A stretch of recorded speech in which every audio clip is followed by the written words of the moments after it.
Den smager bare fantastisk. Det er det, den gør. Der bliver smagt på portvin, og der er nok smagsvarianter at vælge imellem. Hotelbaren SP34 har nemlig købt stort ind og fyldt skabene op, så baren nu kan byde på over 40 forskellige portvine.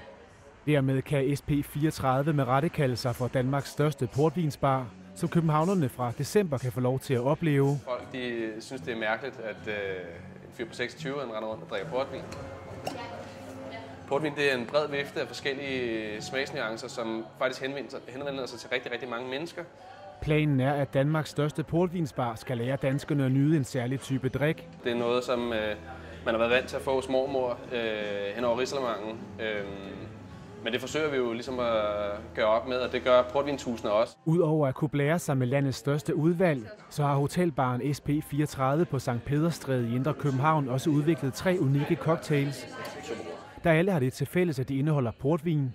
Så toppen med en lidt tør champagne. På den måde skal der være endnu flere muligheder for at lære danskerne at blive forelsket i portvinssmagen. Det smager rigtig godt. Hotellet er det eneste i hele Norden, der figurerer på det anerkendte rejsemedie Condé Nast Travelers liste over verdens bedste nye hoteller i 2015. Den medvind vil SP34 nu bruge til at vende danskerne til at gøre det, man allerede gør i storbyer som London og New York. Nemlig at blive endnu bedre til at bruge hotelbar til at gå ind fra gaden og få sig et glas, og gerne et glas med portvin.